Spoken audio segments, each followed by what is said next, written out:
Welcome to the world of whiskey. This is Dr. Diva's exclusive concoctions.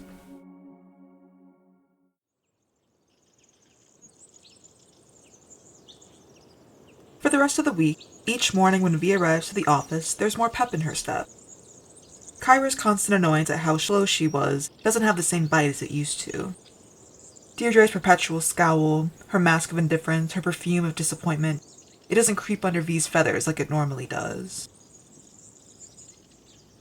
The binder with the job offer lives safely on her kitchen table, and it promises her release from this place. It's like a weight she hadn't realized she's been carrying has been lifted off of her shoulders. While she admires the products and the minds that create it, she doesn't admire the hostility she meets at every corner. By the end of the week, she simply can't stop smiling. Her meeting is scheduled with Janae after work, and once they negotiate and she has her contract in hand, she's going to put her notice in first thing Monday morning. Or maybe she just won't show up. Dove! Dove! As she floats into the office, Vi debates which revenge would be sweeter. Letting her phone ring and ring as neither Kyra nor Deirdre could get a hold of her. Maybe Kyra would arrive at her doorstep and beg Vi to return to the office with lavish promises of being kinder, hiring more staff, a pay raise, and more. Or maybe Deirdre would address her by her actual name and thank her for her hard work and show her an ounce of respect. That alone may entice Vi to stay, depending on how the negotiation goes.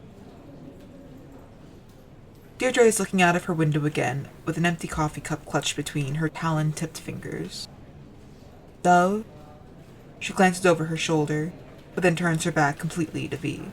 What took you so long? I've been screaming your name.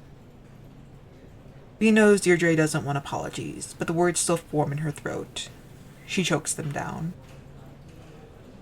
If I'm to bring you to the convention, this tardiness won't stand.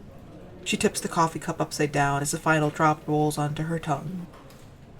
I've been thinking, I will need my strongest team with me. The reliable, the resourceful, the adaptable, the beautiful. After much reflection, I've determined that includes you. It was the first compliment Deirdre paid to Vi, and she still couldn't be bothered to use her name. Thank you, Deirdre. I'm flattered, really, but I must respectfully decline. Decline? She spins, dropping her cup into the streakless silver wastebasket at her feet. You don't understand. You've impressed me. You've been hand-selected to attend the most prestigious gathering in our industry. My invitation to attend is not one to be declined. I'm sorry. My wedding is that weekend. I obviously can't miss that. Reschedule, she says dismissively as she sits at her desk, an array of feathers laid out before her. Her ombre-brown peahen, V's rosy tan dove, Oliver's white with black-tipped pigeon, the head of research and development's speckled spotted owl, a replication of the head of marketing's blue morpho butterfly wings, the head of quality control's white and brown eagle, a half-dozen more feathers and wing replicas V doesn't recognize. Given the hundreds of humanoids who work in this building, it really is a small selection. The big plumes and their assistants. V recognizes this. Finally, after all these hard months of grueling, thankless work, Deirdre is giving her an in. A true in. But she can't put the convention and the chance to be seen with the top birds in Pheather Pharmaceuticals, the opportunity to make life-changing connections, and the insider knowledge she'll acquire before her wedding. Right? It is a small wedding. They could push it back. No, she can't put this place before her relationship again. Or maybe she should talk to Archer. Wait until they have both offers on the table, and then make their decision together. With a shake of her head, V rubs her tired eyes. I'm not sure what I was thinking. Yes, Deirdre, I'd love to attend. Okay. She picks up 2 of the feathers and carefully sticks them into her display. She begins to place the others when her attention flickers up to V, still standing before her desk with wringing hands. That's it. As she's about to close the office door, Deirdre calls out, Dove? She pushes the display to the edge of her desk. If you don't come to the convention, don't bother showing up after it's over. With a bow of her head, V pulls the door closed.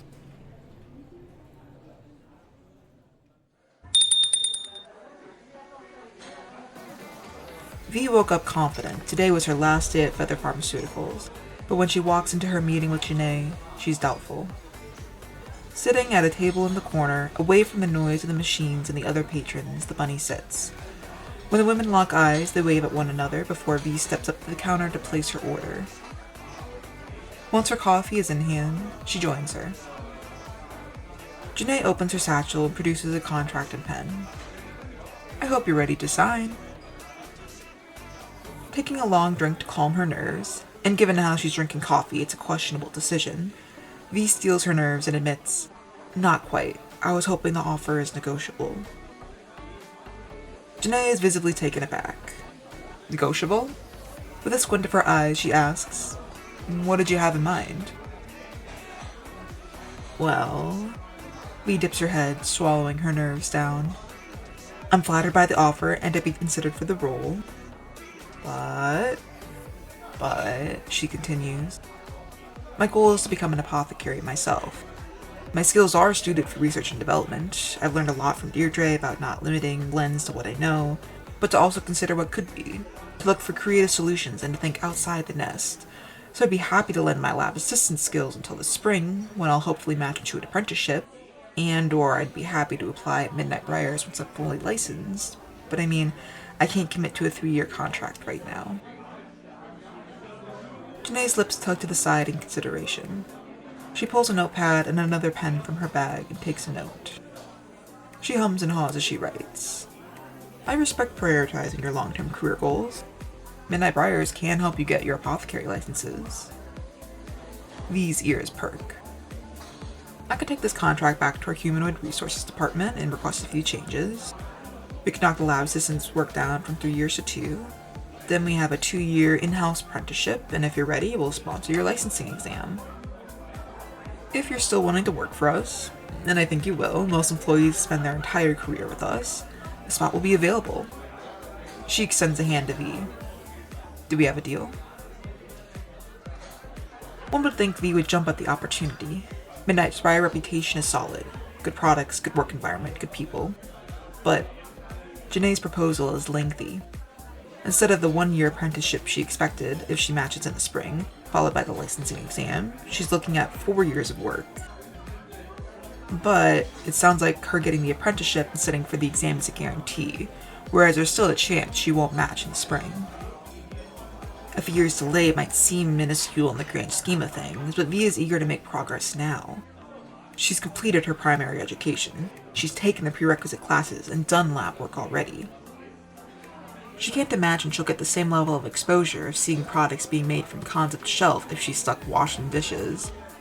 To listen in on elicitation meetings, seeing the experimenting of the formulas, to understanding the logic of which packaging is best suited and why, working for Pheather Pharmaceuticals has been an incredibly eye-opening experience. But a sense of dread hugs V each morning. It weighs her down on her flight to the office. It's the companion to the constant anxiety that she's one screw-up, one accident that's out of her hands, away from being fired. And then she'll have nothing. While she's learned a lot, V is worn down, both mentally and physically. She may not survive until spring. But if she quits outright, then she won't have the prestige she needs when she applies for the apprenticeship match. If she jumps nest, then she'll eventually get what she wants, but she wants more. She can handle more, and she wants it now. She keeps circling on her choices. Miserable, but an arguably better learning experience, or happier but a significant career delay.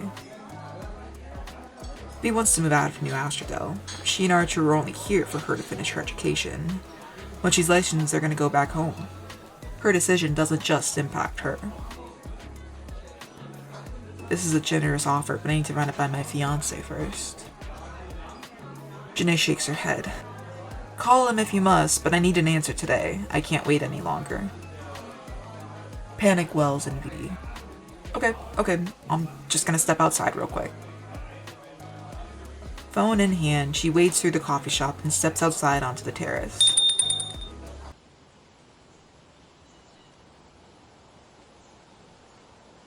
And comes face to face with Kyra. V's face drops, and Kyra wears a smug grin of satisfaction. My hunch was right. Guess I'll be going to the convention after all, she says, lifting her own phone to her ear. V watches helplessly as the call connects. Kyra rats her out to whoever's on the other side, although she has a pretty good idea who it could be. She wants to talk to you, Kyra says, and holds the phone out. With a shaking arm, V takes the phone and presses it against her ear. I'm disappointed. Deirdre pauses. Don't bother coming here. Click. The call ends. Wordlessly, V passes the phone back and Kyra tucks it into her pocket.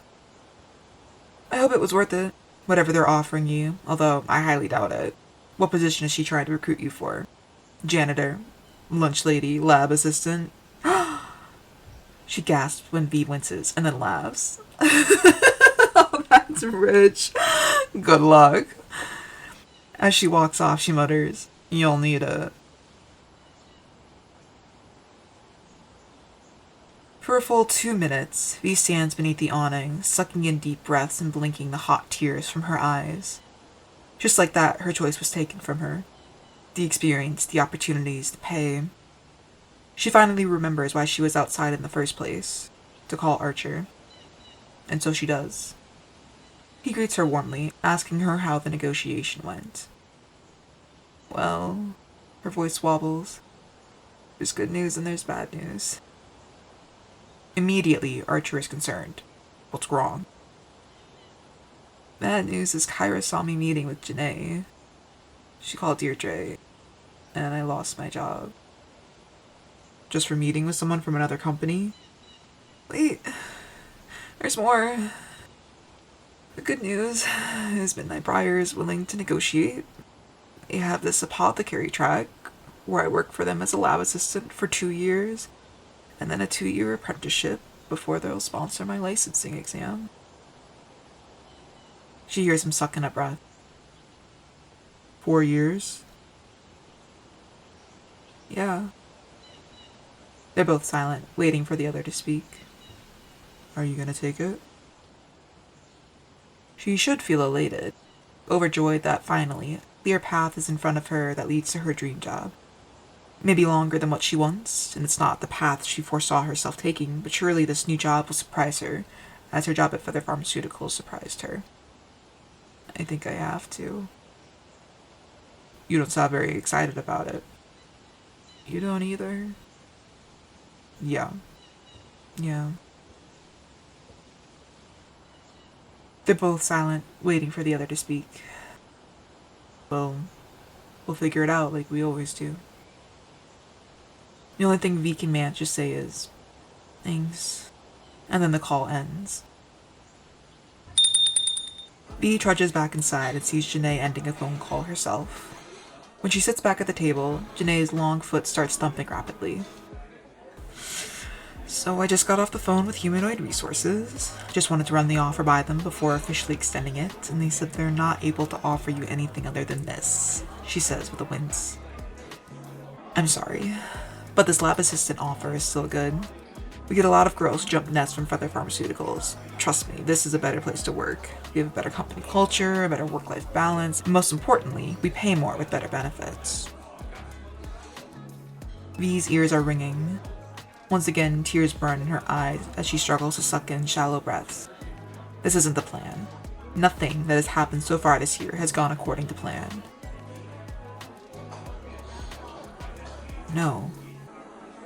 Janae's foot stops thumping. I appreciate the offer, but I must respectfully decline. She swipes a tear that escaped. Please keep me in mind for future opportunities.